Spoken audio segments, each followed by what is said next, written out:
Months after Hurricane Sandy, most New Yorkers have recovered. But in one neighborhood, the crisis is getting worse. This is one of the areas hardest hit by the storm. This is one of the poorest neighborhoods in America. This is Far Rockaway. Over half of the public housing projects in Queens are located here. Already in poor shape before the storm, Sandy has turned these buildings into a major health hazard. In a recent survey, 60% of residents reported mold in their homes. Moisture is everywhere, reaching into the upper stories.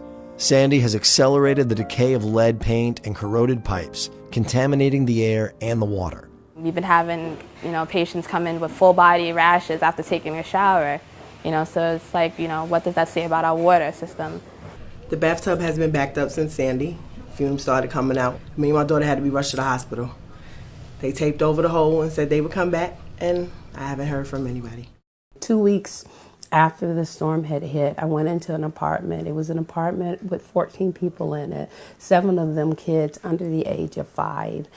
And 2 weeks later, they were still sleeping in beds that were wet. Water was still seeping up in their floors. The parents were sleeping on mildewed bed. One of the children had a fever of 103. I had to say in my mind, am I in America right now? The New York City Housing Authority, which is responsible for providing and maintaining public housing, has been slow to act. 2 months after Sandy, in the dead of winter, 29% of residents still had no heat. NYCHA has sent some cleanup crews, but they are far from enough.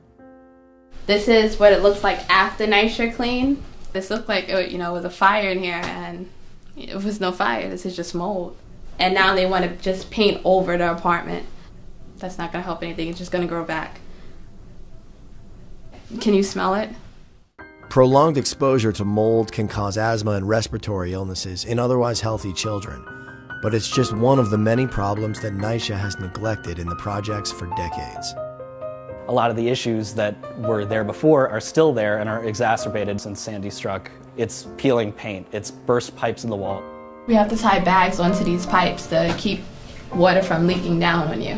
Broken windows, broken appliances, bad water. It's just overall living conditions, things that would be intolerable in any other development that NYCHA's been getting away with for years. Meanwhile, FEMA has systematically withheld aid from this community.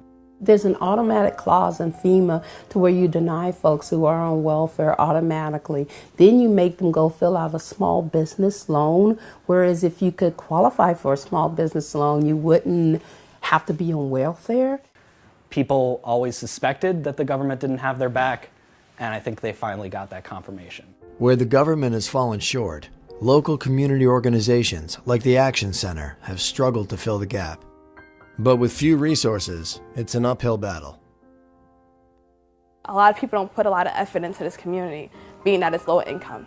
We asked for a respiratory mask, and we got it a month later. But they had it down here, 30 blocks away, they had it. So what makes us so different? These are Americans living in third world conditions. They have nowhere else to go. Your donation can help save Far Rockaway. Funding is needed for mold removal, children's programs, medical care, legal programs, and job training.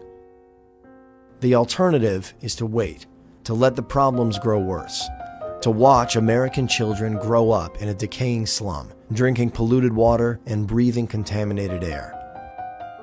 Now's the time for all of us to look in the mirror and find our humanity regardless of who we are, what title's in front of our name, because we do have an opportunity to make a difference here. To donate, visit www.theactioncenter.com.